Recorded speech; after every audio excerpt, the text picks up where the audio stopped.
inesperado e foi automático. Foi automático.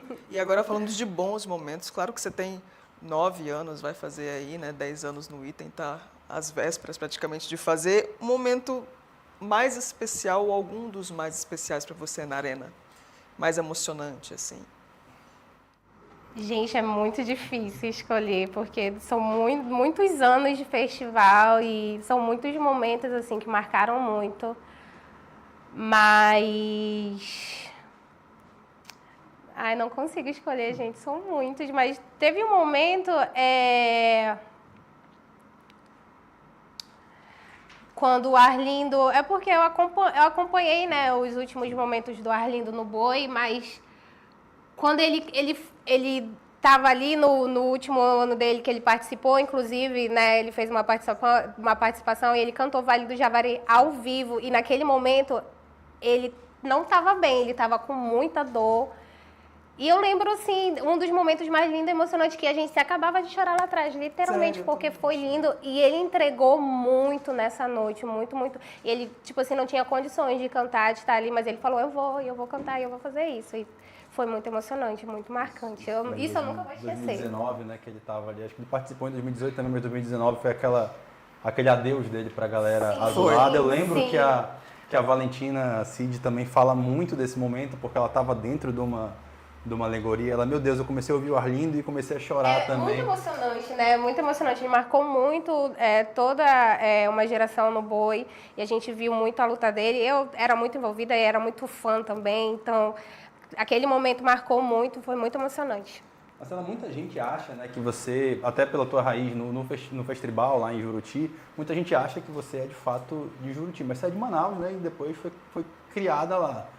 Em Manaus, você teve contato com o Boi ou foi ter contato só depois quando foi para Juruti? Gente, a história é assim, não é uma história normal, vamos começar por aí, né?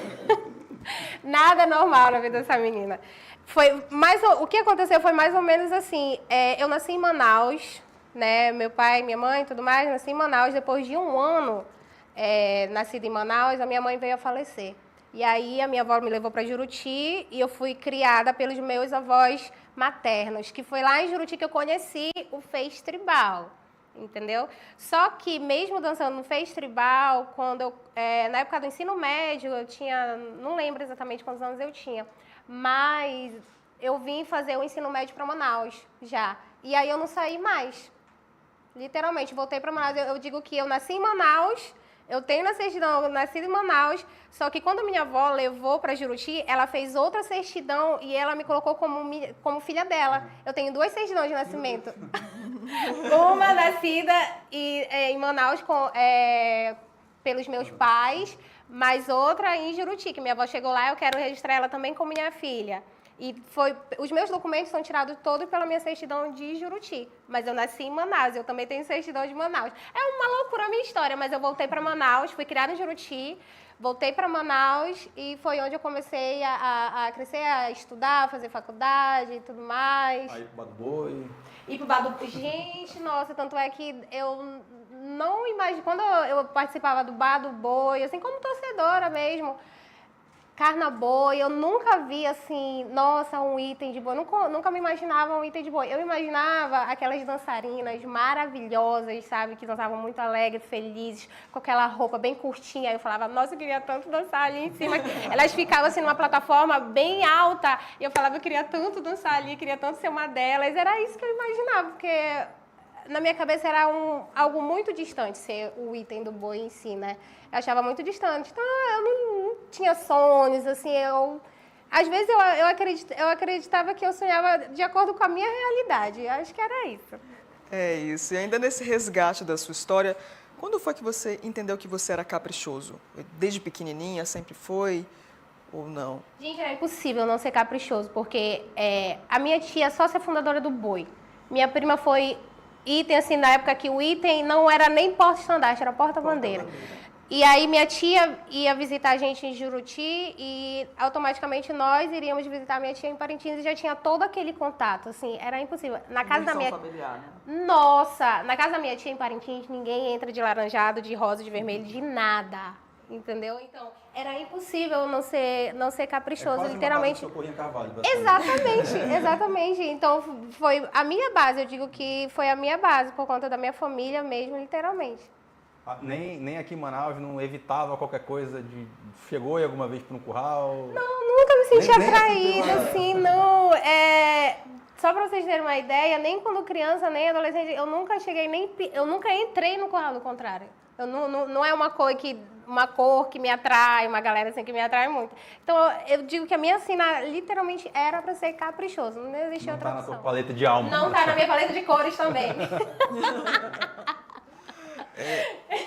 Marcela, você é um dos itens mais engajados assim em rede social. Teus fãs assim ficam enlouquecidos.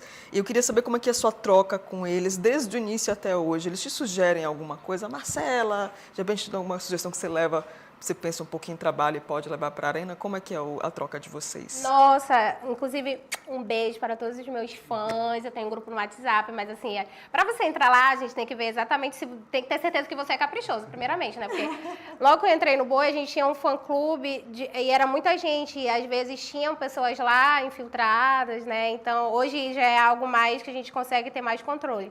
Mas, assim, eu consigo ter uma troca, eu digo que eu consigo ter uma troca muito maior com meus fãs pessoalmente, quando eu encontro eles nos eventos, que eu vou ali, fico um momento, vou fazer foto e tudo mais, porque virtualmente, gente, eu não dou conta.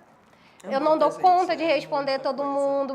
Eu me esforço pra caramba, assim, mas mesmo assim eu não dou conta de responder todo mundo, de comentar, de olhar tudo. Não tem como, porque é uma agenda muito cheia, né? Não dou conta, mas assim, do pouco que eu faço ainda, eu ainda consigo ter uma troca muito boa. A gente tem, e eu vejo assim, que eu literalmente não tem como eu me sentir sozinha, porque, nossa, eles compram briga por mim, eles brigam, ai meu Deus, eles fazem muita coisa, mas eles dão muita energia boa, eles, assim, eu acredito literalmente nessa troca de energia, sabe? Até mesmo quando eu tô desanimada, desacreditada, acontece muita coisa, e eles, não, que isso, tem que ir, tem não sei o que, fazer isso, você dá conta, você tem que lembrar que você é a nossa furacão, o que eles mais falam, você tem que lembrar que você é a nossa furacão, vai lá e tal. Isso conta muito, assim, literalmente, conta demais. Você está falando dessa relação aí, né, virtual também com os fãs, e é inevitável a gente lembrar que no começo desse, acho que foi em fevereiro mais ou menos, que começou a ter um burburinho, olha, a Marcela vai sair, a Marcela tá postando isso aqui no Twitter, isso aqui é para fulana, para ciclana, e vai ficar quem vai entrar no lugar, meu Deus, e aí começam a juntar teorias de mil coisas. Eu lembro que eu até falei com o presidente José Amoedo para tentar saber se de fato tinha alguma verdade nessa questão da saída. Ele falou, gente, os itens têm vida pessoal, às vezes eles falam uma coisa na internet, não significa, nem tudo é só boi, né? Eles têm uma vida. Como é que foi tu acompanhada ali? Você obviamente sabia por que você tinha postado isso ou aquilo, mas começou-se a criar diversas teorias. Como é que foi receber aquela avalanche de comentário ali, de coisa, e o que estava se passando pela tua cabeça ali naquela hora? Então, acho que, na verdade, já estou meio que acostumada, né? São muitos anos convivendo, literalmente, então eu meio que já estou acostumada, porque no meu primeiro ano, gente, era tanto fake news, era tanta foto, era tanto meme, que eu acho que, literalmente, no meu primeiro ano eu já vinha, assim, preparada. Tudo que tinha para acontecer comigo aconteceu, então o resto... Mas eu já estou acostumada com esse tipo de fake news, né? Literalmente, aí tudo que sai nas mídias, nas redes, independente do que seja, às vezes eu acho graça, às vezes eu fico, meu Deus, mas a pessoa foi muito criativa dessa vez. Dessa vez, mas assim, enquanto meu telefone não toca e não tiver escrito o presidente do Boi, ou alguém do conselho, alguém da diretoria, tá tudo normal, tá tudo certo. O que eu vejo é tudo fake news e não interessa. E da tua parte também não tinha nenhum pensamento em sair nesse momento, né? Não, até porque quando eu vier a sair, não vai ser dessa forma, né? Que eu vou deixar que as pessoas fiquem sabendo. Não quero que seja dessa forma. Então... Às vezes eu fico até chocada, né? Que como que as pessoas podem acreditar que eu vou deixar o item que tem história, revolucionou literalmente desse jeito? Não, gente, não vai ser desse jeito. Não, pelo amor de Deus, são quase 10 anos no item, né? Então, literalmente foi um fake news que primeiro eu achei estranho, né? Achei graça, mas eu fiquei assustada com a criatividade da pessoa. Eu falei, mas enquanto meu telefone não toca, não for o presidente, tá tudo certo. E